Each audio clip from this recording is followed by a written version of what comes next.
tutorial this time. Welcome back to my channel. My name is Zaylin, and we're finally here talking about Earbone Records.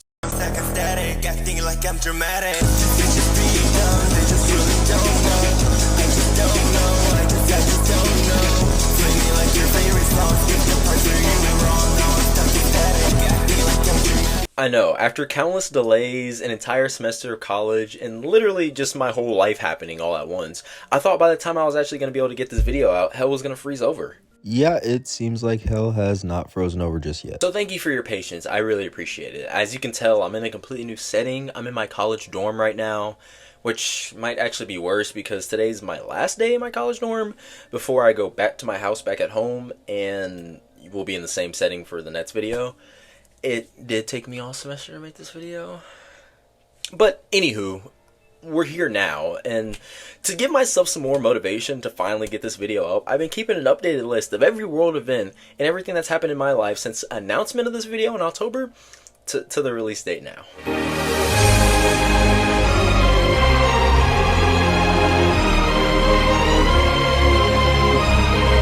I know, that list is really embarrassing. It's not as embarrassing as the fact that Taylor Swift still hasn't said anything about the White House or ICE agents using her music for their propaganda videos, so I can be happy about something here. But anywho, let's get back to the main reason I made this video, which was AI can't recreate what Earbone Records is doing. And you may ask, why not?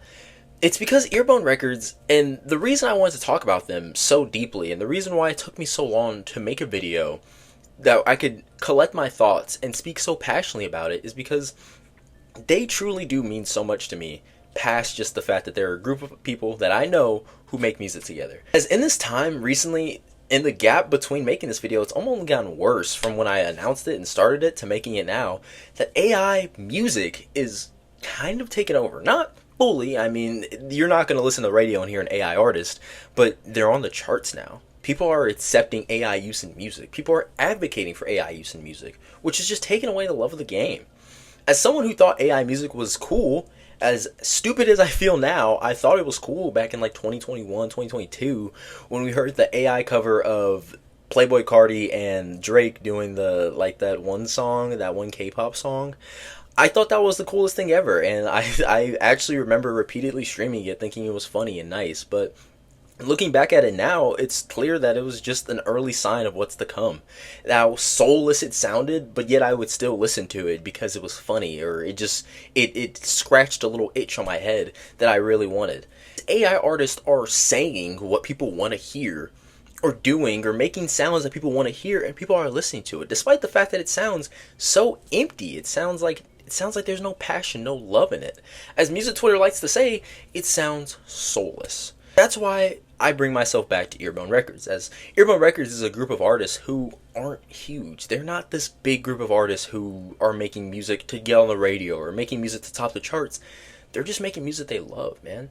And their whole record labels consist of people who care about what they do, whether it be the artist, the design team, the media team, or just anyone who's collaborating. They all care. It's a little community in there, and reminds me why I'm such a big fan of music. And what I mean by that, as yes, the Quadeca community has been amazing, and it still is to this day. It is absolutely my favorite place on the internet. But as that community, we all supported this one artist, and that led us as fans to build relationships with each other and find other artists and other music. It still felt like a community supporting Quadeca at the end of the day. Earbone feels like their fans and the artists themselves are kind of together and jointed. It isn't a big fan base, but it's one that I feel very a part of and very happy for. It feels like a family supporting each other. And with that, they show their love to everyone who works in Earbone Records. It's not just the fans that feel like community, it's Earbone itself. Obviously, I can't give a devoted segment to every single person who works for Earbone Records, but it deserves enough to give them at least a shout out, because that's what Earbone does. If you check their website, you can see everyone who works for them and all the people going behind the scenes for them, which is really impressive and means a lot, especially for a record label who oftentimes, with many other record labels, you don't know who's doing these things. You don't know the people behind the scenes. You just know the artist. So with that, I'm going to give a shout out to each and every one of them. First, we have Whiz. We have Pretty Depressed, Teggups, Plastic Owl, Anchovy, R. Colin Michael, Amethyst Bad, Trance, MDN, and Jacant. Next, we have the designer lineup, which includes Cheese, Hyphen, The Sheep, Teggups, K, and the wonderful Ineatable, which actually has a poster right there that I bought from his website, which right here, his website. I'm gonna put like a little backdrop of what's going on there because you can't see it from where I'm sitting, but it's really amazing and all his stuff is really cool. One of the best artists I ever met in my life. Genuinely the goats of Quadeca Twitter. I love you, Eden. And also made my profile picture. I love you. Next, we have the social media team, which includes Teggups again, Pray for Rosier, Who Jackal, and Sarah. Finally pronounced your name right. Love you, girl. Sorry for mispronouncing your name last video. And finally, we have Earbone Records owners, which includes Adam and Sai. So the cast and crew down for Earbone Records, I wanted to talk about 4 artists for the rest of this video. Teggups, Whiz, Amethyst Bad, and Pretty Depressed. Obviously a shout out to all the other artists that are a part of Earbone Records and everyone who works for them, but I just want to talk about 4 artists here today that these are the ones that got me into Earbone Records and just one that I wanted to mention today. So first we're going to start off with Teggups.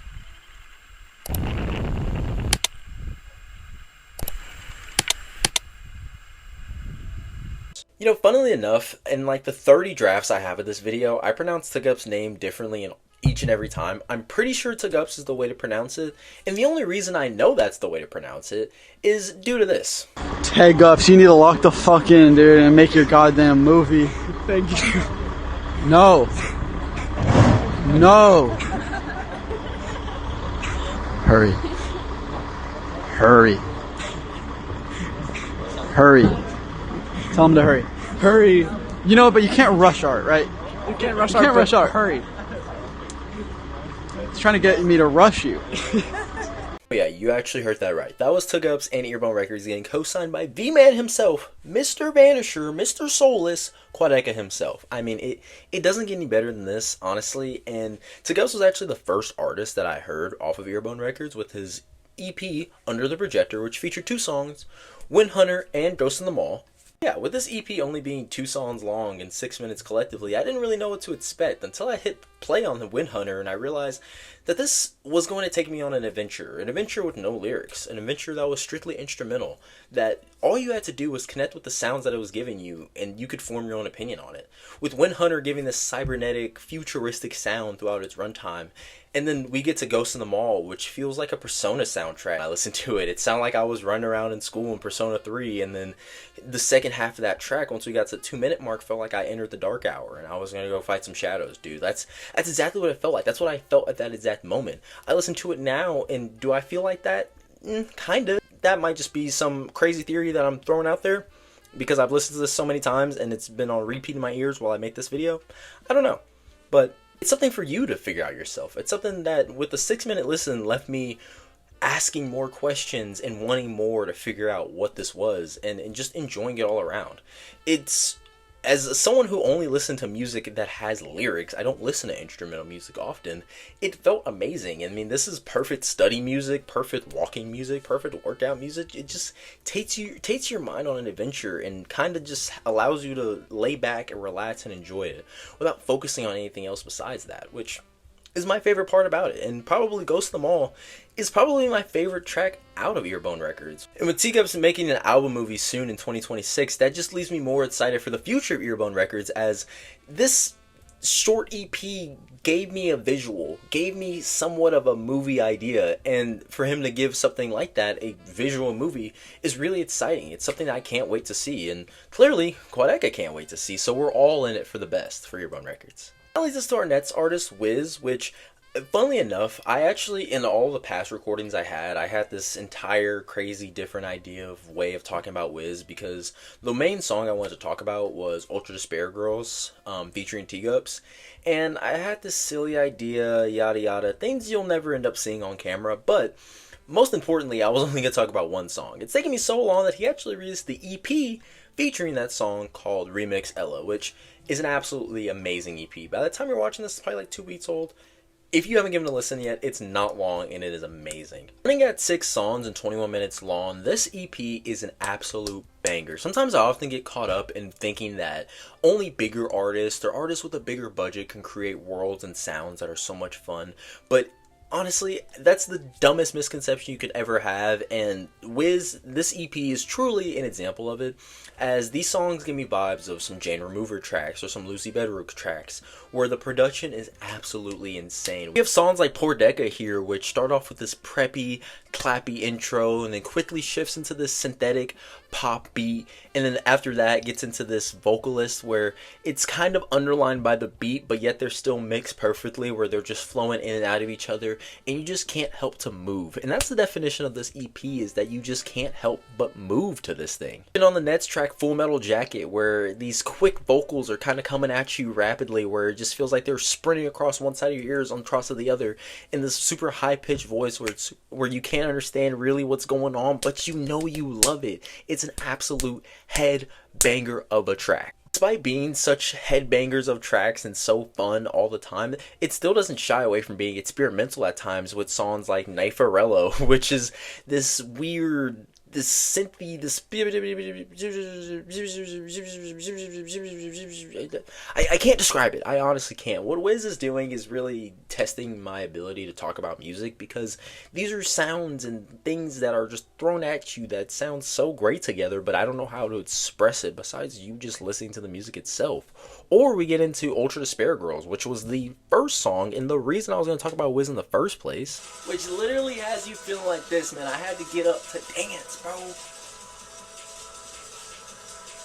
Excuse the dance break, but yes, it was worth it, honestly, for this song, as this is the Earbone Records song to me. The reason I wanted to make this video, the thing that I came back to over and over and over again when I felt like I lost motivation to make this video, as this feels like the passion project between a record label, a group of artists, everyone put their hand into this song, and it shows, and it sounds amazing.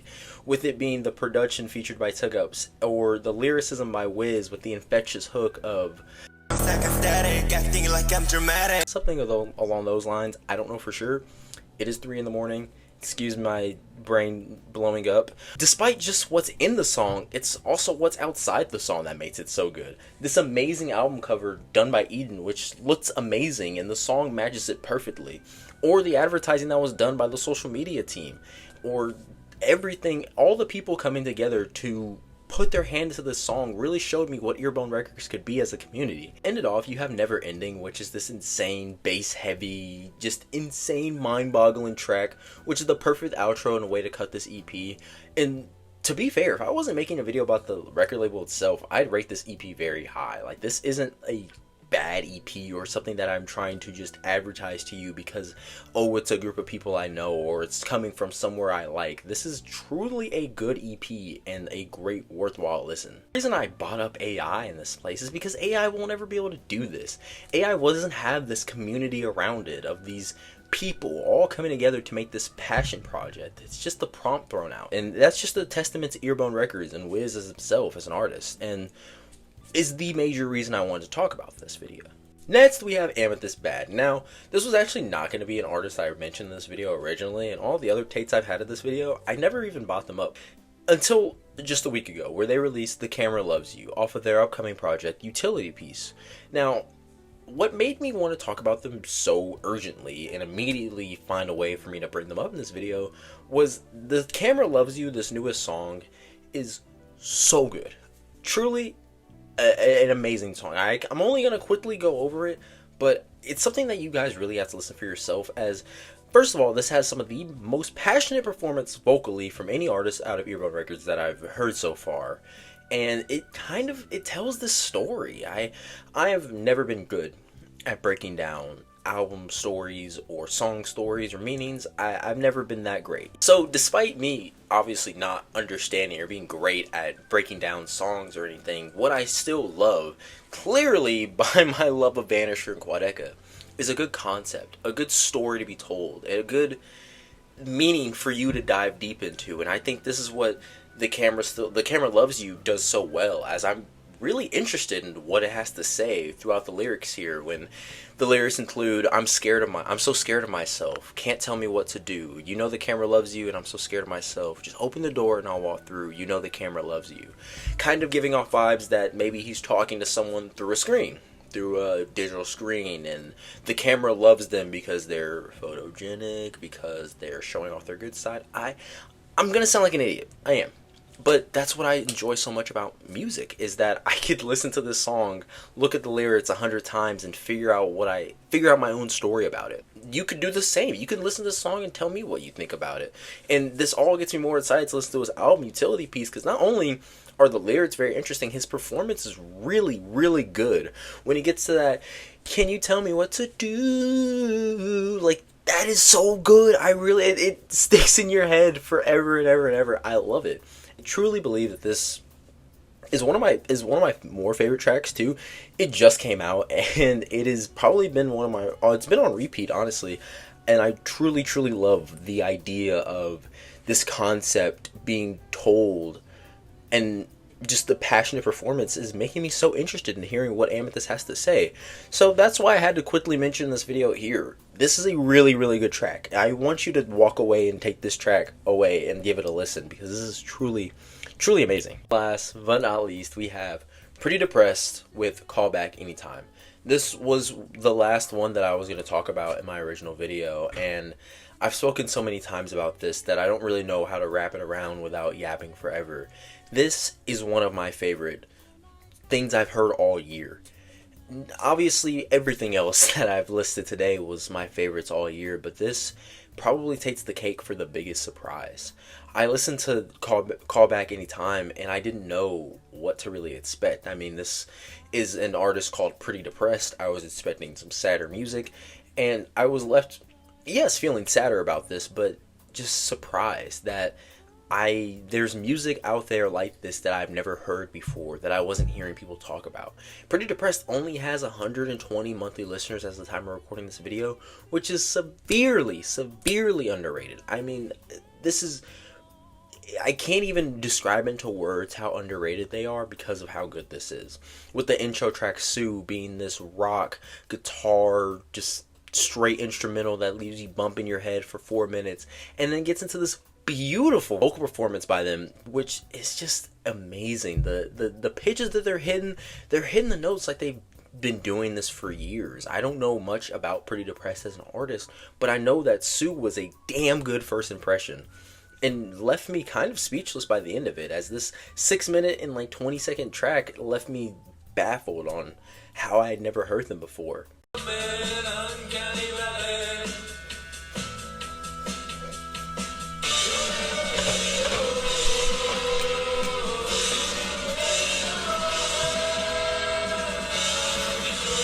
Next we have NYI, which is another one of my favorites off this project. It's absolutely amazing. Probably the most fun I had on this album. Not the most fun, like this was bad. The most fun, as this had the biggest smile out of an album, full of smiles out of me. With the lyrics, let's meet up in Uncanny Valley, which was stuck in my head for the longest time. Then it's beat drop into this high intensity guitar ish sound. I'm sorry, I'm so bad at describing the music, but the album really takes you through a world of its own. As like I said, it's another short project, only 20 something minutes, but yet there's moments like Sue where you're feeling very sad, and there's moments like NYI where you're feeling like you're on top of the world, and you feel like you've been hearing this band that's been going on for years and years and years. It's so hard to describe, but it's so good. And then lastly, I want to talk about the outro, I Can't Sing, which wraps all around into a full circle of being another sadder track on this album, but being an amazing outro, kind of giving you vibes of like Cigarettes After Sex type of depressing sound, but should be expected from an artist called Pretty Depressed. But it's such a satisfying conclusion to this. And the reason I didn't talk about the other songs here, or the other songs off of Whiz's project or anything like that, because I want you to listen to this. I want you to experience this the same way I listen to it. And it circles back around to me and why I made this video as a whole. As AI music and these computer generated prompts and things like that can't recreate the feeling of satisfaction I got from this. It made me feel. That's exactly how to explain it. It made me feel. Which is something that I feel like the music industry is just shying away from right now by having some of these robots, make music and just give you what you want, but not making you feel anything out of this. Despite this being a shorter project, I love this thing. I've re-listened to it multiple times because I feel like it's so amazing. I really hope you give this EP a listen, alongside everything I mentioned today, but really, I really hope you give this one a listen as well, because it truly has a lot to say. There you have it. Those are the 4 artists I wanted to talk about from Earbone Records. I wish I was better at talking about the music itself and describing it, and I appreciate you sitting here and listening to it, despite me not being able to describe it at the level maybe a Fantano can, or other people can, any other artist or creator can. But I kept coming back to these artists as motivation because what they were doing was inspiring. To work on these passion projects and work on these things that, I mean, these tracks aren't probably gonna make it to the radio, man. These aren't radio house hits, but these are just amazing passion projects that came out to great music and left me feeling like that's something I want to do with my YouTube videos. This was a unscripted one take video that not all one take, but this was unscripted, straight from the heart. I know I didn't describe every song perfectly or maybe give you the best idea of what this label is, but hopefully I just gave you an idea of who Earbone Records are, and hopefully some inspiration to check them out, because despite them not even knowing, they really motivated me throughout this entire time. College has been hard, and I announced this video 2 months ago, and I tried to make it this perfect video. I wrote this insanely long script. There's 3 complete drafts of this video, like edited and everything. Well, okay, only like 1 edited, but like 3 complete videos of me talking about Earbone Records, where I tried to make it this insanely perfect, in-depth, detailed look of this record label, when I wasn't having fun doing it, and that made me not want to do it. That made the burnout even worse, even though it's been 5 months since I made my last video. I lived in constant stress of trying to one up the last video I made, when I realized what made that video so good was that I just had fun with it.